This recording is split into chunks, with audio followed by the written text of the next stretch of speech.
okay, really settling into what we really want out of this whole poly thing. Yeah, and I think that's probably important to out of note years to of searching. Yeah, like so that whole wave of ups and downs and one person, multiple people, like that can go on for a long time, but you also can get to a stage where you're like, actually, I've done that and I feel like this is where we want to be. Yeah. You know, however many people are involved. Yeah. And that's sort of a nice realization. Like now I'm 12 years in to being non-monogamous, and it's nice to be like, oh, it doesn't have to be fucking chaotic all the time. Please. Because, it's fun. Because it can be. But it can be really chaotic. Oh, my God. Yeah. Yeah, like I'm getting married in about a month, like just over a month away. And like I've got a few people that are kind of texting me and whatever. And I'm just like, I do not have any bandwidth. I don't have the bandwidth for this. Honestly, text me in a month and maybe not even that. Yeah. Like...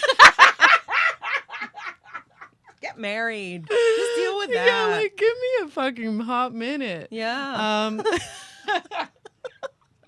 But yeah, and saying, even in us saying settling down, like I think that doesn't necessarily mean to be settled down with your long-term partners. Yeah. Like for us, what we've kind of settled down into is like, my partner is having a long-term relationship, like quite long now at this point. They actually just had an anniversary.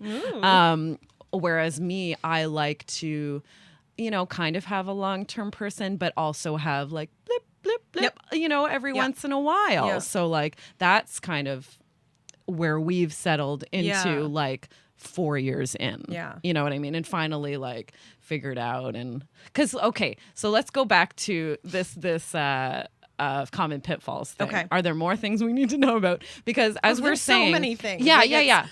Like I wish I would have been able to read this at the beginning of my poly journey, because honestly, our whole like trajectory and like journey has just been, you know, trial and error. Yeah. Because well, I mean, that's what it is for so many people. So that's honestly directly related to.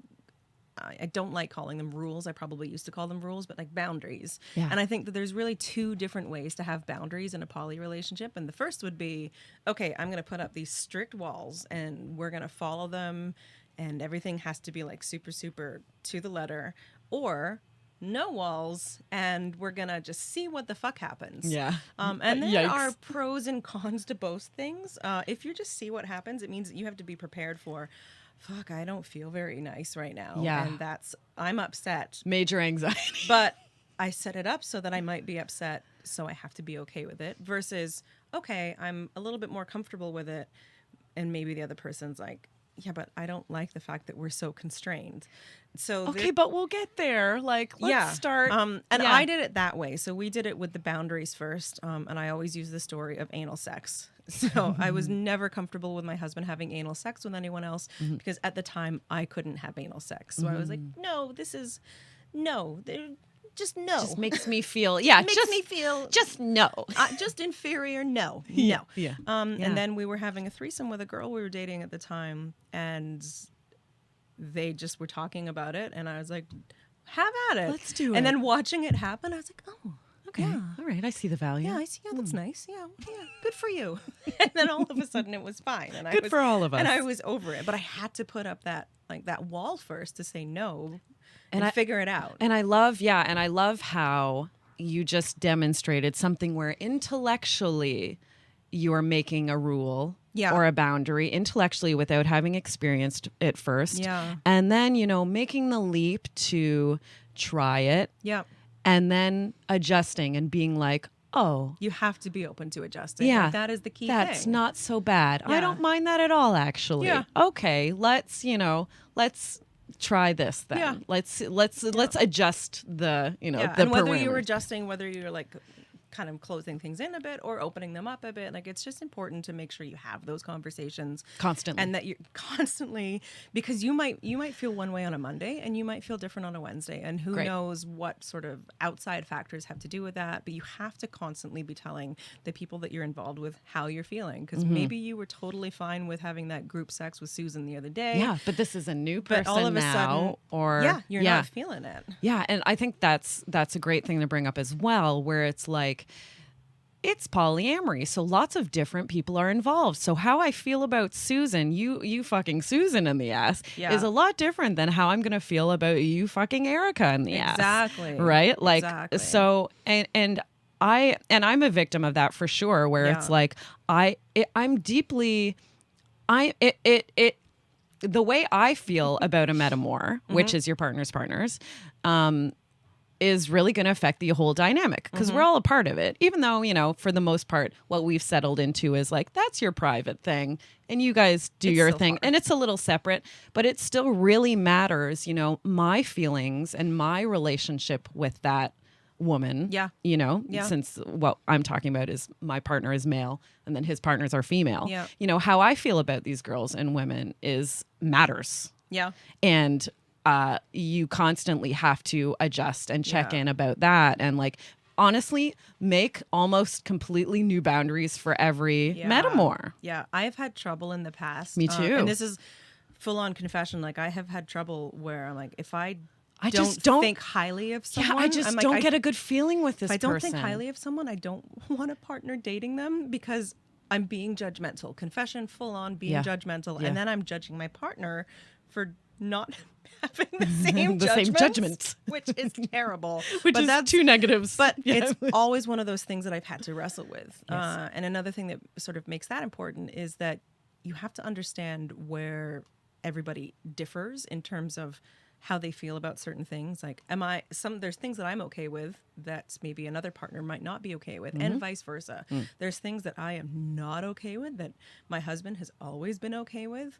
So we have what would appear to others to be double standards. To be an imbalance. Yeah. Yeah. But it goes back that, to as we said before, equality is. And if it's okay for us, then it really doesn't matter. Yeah. But that's really, really tough for people. It's like those wrap their double head around. standards, people looking in, and also people who are in their relationships as well. Like, that can be really challenging. So if you're not okay with something, you have to say so. Yes. Yeah. And if you are, you have to say so. And then you have to accept that you might be different. Yeah, you and whichever however many people are involved, and you may all feel differently about a thing. I'm so focused on not talking just about couples, because that was the mistake that I used to make when I first was talking about this, like 10 years ago. I was always talking about couples because they were the only people that I knew. So I'm like, however many people, whether it's 1 or 25. Yeah, exactly. No, I like how you keep making that distinction.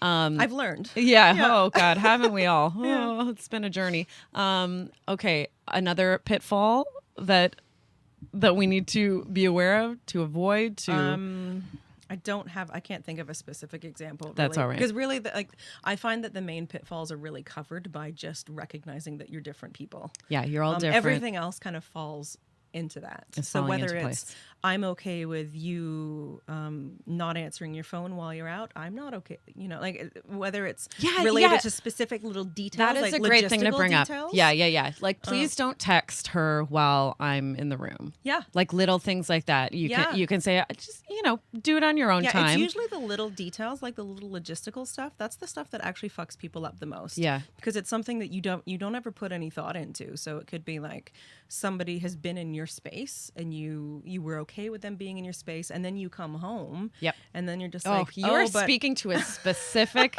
experience I had where we needed to adjust. So many of mine as well. I'm like, I can smell someone else's perfume. Yes. And it's a lovely perfume, but I don't want to smell it in my bed. Yeah. And I like her and I have no problems with you sleeping with her, but suddenly I'm like, okay, maybe we should not take partners back to our place. Yeah. Can we make that a boundary? And we're both like, sure. Great. Or maybe can we just do the dishes afterwards so I just don't have to see see all the everything. And maybe that makes me, and not that I'm judging them or judging her or you guys are dirty or she's dirty. Not at all. Sometimes you might just feel uncomfortable in your own space. You want to feel like your space is your space. Yeah. Whereas other people are just like, whatever. They're come like, on fucking have a party. Yeah. They fucked over there and they fucked on the table and it's great and it doesn't matter. Yeah. And I'm like, no. Yeah. I've recently become intimate with a lovely person who is the most compersion-y person you have ever met in your life. Yeah. So 101, compersion is like the opposite of jealousy, right? When you feel good for someone. You are elated. You are so joyful and happy for your partner. In your regular life too. Like I feel Right. compersion for friends when they get good jobs. Yeah, good for them. I love that. Yeah. I love to see them do well in their Exactly, lives. exactly. Yeah, right. When you feel good for somebody else. I'm trying to just sort of bring it into the regular everyday Thank vernacular. you. Good, great. Love it, totally. Oh, you got a good hot dog. Compersion. Good for you. I'm compersioning your hot dog. That's not, don't use it in that sentence. Yeah, don't. But like on the most part, people who engage in poly, open, non-monogamous behavior are not 100% feeling compersion all the time. Yeah, exactly. And that's important for Even people if they're to the realize. people who are like super duper comfortable at it. Yeah, There's I always a guarantee moment. there's a couple moments that they felt a little bit of like, oh, uncomfortability with this one thing. Yep. Yeah. And like say so. Yeah, and that's when that tough. happens. And Yeah. so that's sort of a pitfall in that you have to be like, you as the person who is feeling the way, The feelings. you have to be confident enough to say what you're feeling. Yeah. But it's that balance of expecting or asking for sort of comfort, but also expecting that the other person is not responsible for completely taking care of you, and that they should still be allowed to do whatever you are X, Y, saying and that they Z. can do. Yeah. And then on the flip side, that other person should not take on all of the emotions of someone who is having a time. Do what you can to comfort them. Maybe agree like, okay, well, we'll talk about this later, or we'll do this thing, or we'll make sure we'll make a special date, or we'll do something. But don't always say, okay, well, I'll stay home. Because if you always say, okay, well, I'll stay home, then you are never going to get anywhere together as people. Like, you're not growing. You're just sort of giving in. Yeah, and I think that's a great that thing. will Yeah. overflow into the rest of your life, that you're always just going to give up. Okay, let's just Okay. not do it then. Let's just not try. Yeah. And do it occasionally. Yeah, if I was you just going to need say, if you need to If you do need it, we by all need means, to. say, Oh no, my I God. need you to say. Yeah. I ate by a all pint means. of ice cream yesterday because I needed to. But don't eat a pint of ice cream every day. I needed to. Right? Not every day.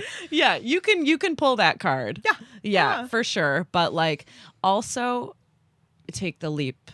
Yeah. It's important to take the leap. Exactly. Because it's scary shit. Yeah. And if you're never wanting to take that leap, you're never going to do anything. Yeah. Yeah. So whether that leap means that you have to like call some friends or have a bath or like watch that TV show on Netflix that nobody else wants to watch with you, and you're oh, suddenly I can turn this whole me being alone thing into something I am amazing. so excited to like have the condo to myself. I'm sorry. I am like to have the bed to myself, to have the evening where I can watch like my shows. Yeah. Right? I can get a bag of chips and not be judged for and it. that's how people need to spin it for themselves sometimes. Like, holy shit, I can cover myself in crumbs and it's fine. Yeah. I can take a long ass bath. Yeah. I can masturbate for 4 I can hours if masturbate I like fucking crazy. feel like it. so great. And eat ice cream. Yeah. I love it. That's great. Okay. I feel like I can't go too much longer without taking a break to talk about the sponsors. Okay. But I feel like I gotta have you back because I feel like even Sure. in the second half, I like have a couple topics, but I'm like, will we get to them? So my first sponsor for everyone that's listening is Oasis Aqua Lounge. This is a awesome sex positive club, sex club that's here in Toronto, located at 231 Mutual Street. I personally love Oasis. You do a lot of stuff there. I do a lot of stuff there, yeah. Because not only is it like specifically a club to have sex in, I don't actually go there super often socially because that's not a part of our dynamic that I can have is sex at Oasis. Speaking of poly limitations and like guidelines and boundaries. However, it is just in general like a sex positive hub for like sex positive entertainers, educators, businesses. So I'm there a lot like under those terms. And that's what I love about it. If you are playing there, it is shame-free and judgment-free when it comes to all types of pleasure and play. It's super inclusive for folks of all orientations and gender identities.